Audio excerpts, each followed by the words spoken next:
Okay, imagine this. You're digging through a medieval castle and you find a smartphone. That's pretty much the feeling archaeologists got when they stumbled upon the Antikythera Mechanism. We're talking about a single artifact that completely rewrites the timeline of technology, and it makes you wonder, what else from the ancient world have we completely misunderstood or lost? So, this is really the heart of it all. Just let this question sink in for a second. Did the ancient Greeks, 2,000 years before we even started thinking about modern computing, have a device we could genuinely call a computer? It sounds like science fiction, I know, but the evidence is very real, and it's sitting in a museum right now.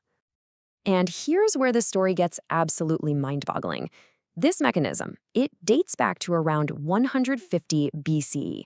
Now, technology with this kind of complexity, we're talking precision interlocking gears. It just doesn't show up again until the massive astronomical clocks of 14th century Europe. That is a 1,500-year gap, a millennium and a half, where this knowledge just vanished. So how did this thing, this anomaly, this computer completely out of its time, even surface in our modern world? Well, its story starts where so many ancient secrets lie, deep down at the bottom of the sea. It's 1901, and some sponge divers are exploring a Roman-era shipwreck off a Greek island called Antikythera. They find this corroded, lumpy piece of bronze. For decades, nobody thought much of it. They figured it was a rock or maybe a chunk of a statue. But then, as the crusty layers started cracking apart, someone saw something impossible: the faint outline of a gear wheel.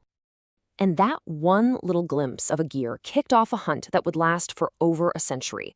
It actually took modern tech, things like advanced X-rays and CT scans, to finally peek inside all those corroded fragments and solve this incredible ancient puzzle.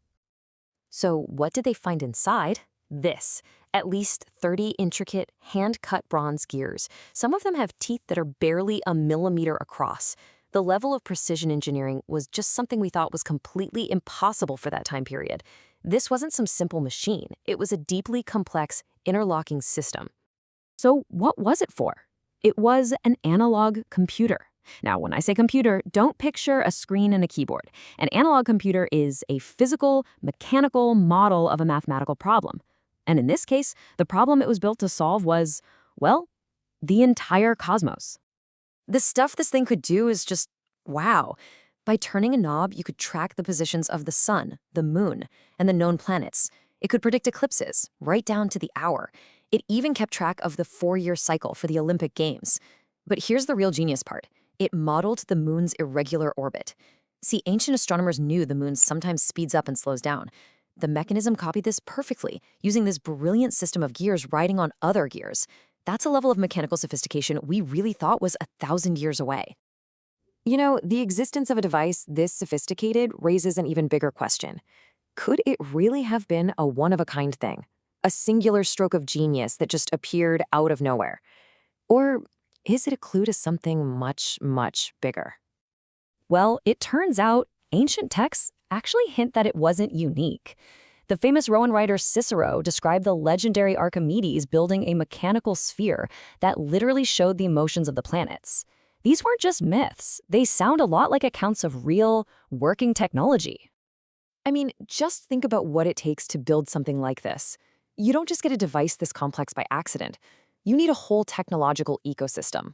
You need the advanced math. You need the engineering books. You need master craftsmen who can cut gears this precisely.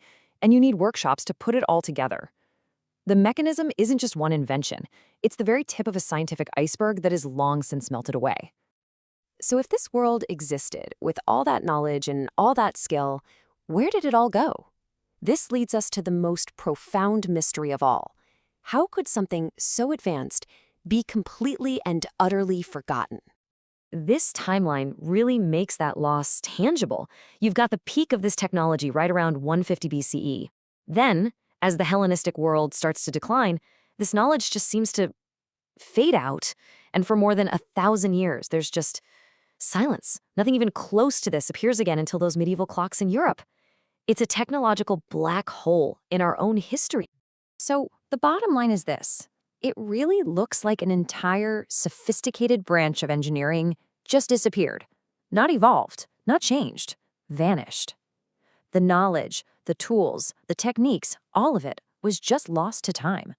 And this one shipwrecked survivor is the only thing that tells us it was ever even there.